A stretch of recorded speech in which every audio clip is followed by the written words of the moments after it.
L'ombre de mon jumeau disparu a commencé à vivre ma vie à ma place. Pendant 25 ans, j'ai toujours cru être fils unique. Jusqu'à un soir où j'étais devant le miroir et que mon reflet dans le miroir a souri avant moi. Et ce que ma mère m'a révélé après ça a détruit toute ma vie. Tout a commencé il y a 2 mois de cela lorsque des amis à moi me disaient « Stéphane, je t'ai vu au centre-ville hier. Je t'ai appelé. Tu avais l'air ailleurs et tu ne m'as même pas répondu. » Le problème c'est que ce n'était pas moi. Je n'étais pas au marché. J'étais chez moi à la maison. Endormi même en plus. Ensuite, il y a eu cet incident devant le miroir. Un matin, je me brossais tranquille, je me brossais. Vous savez, on se brosse, on regarde le miroir, je me brossais. Et à un moment, je me suis arrêtée. Je sais pas pourquoi je me suis arrêtée de me brosser. Sauf que mon reflet dans le miroir ne s'est pas arrêté. Il s'est brossé pendant que moi, j'étais arrêtée. Il a fini de se brosser. Il s'est rincé la bouche. Il a posé la brosse. Et il m'a regardé avec un sourire large. Et c'était un sourire que, même si je voulais, je ne pouvais pas le reproduire. Dites-vous qu'à l'instant même, la pièce est devenue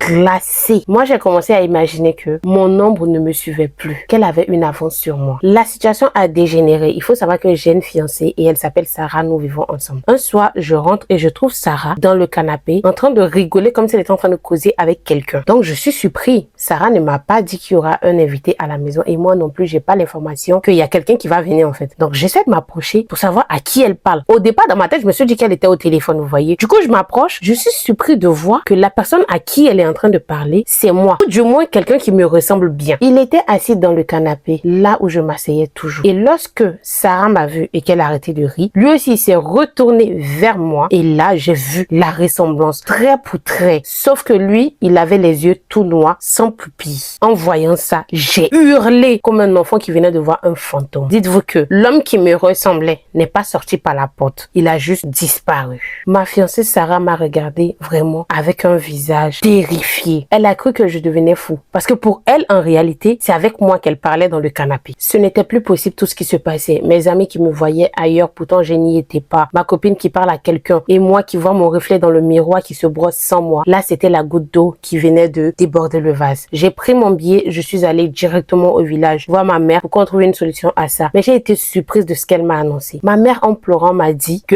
à ma naissance, je ne suis pas née seule. J'étais jumeau et que mon jumeau est décédé à la naissance. Et c'est là qu'elle m'a expliqué que, vu que mon jumeau était décédé, apparemment, si un jumeau meurt avant l'autre, il revient récupérer l'autre. Du coup, elle allait voir un guérisseur qui a fait un rituel pour pas que mon jumeau décédé vienne me récupérer. Du coup, apparemment, ils ont fait un truc pour l'emprisonner dans mon ombre à moi. Mais les temps sont passés plus vite. Mon jumeau a passé 25 ans à me regarder heureux, grandir dans la paix, manger bien, vivre vraiment heureux. Donc, on est donc allé voir quelqu'un pour pouvoir faire un rituel et pour pouvoir l'enlever dans mon ombre. Et c'est cette personne-là qui nous a fait comprendre que mon jumeau a passé tous ces temps-là à me regarder réussir et que pour lui, c'est maintenant le moment de faire l'échange, que moi je parte dans l'ombre et que lui il prenne le dessus sur moi.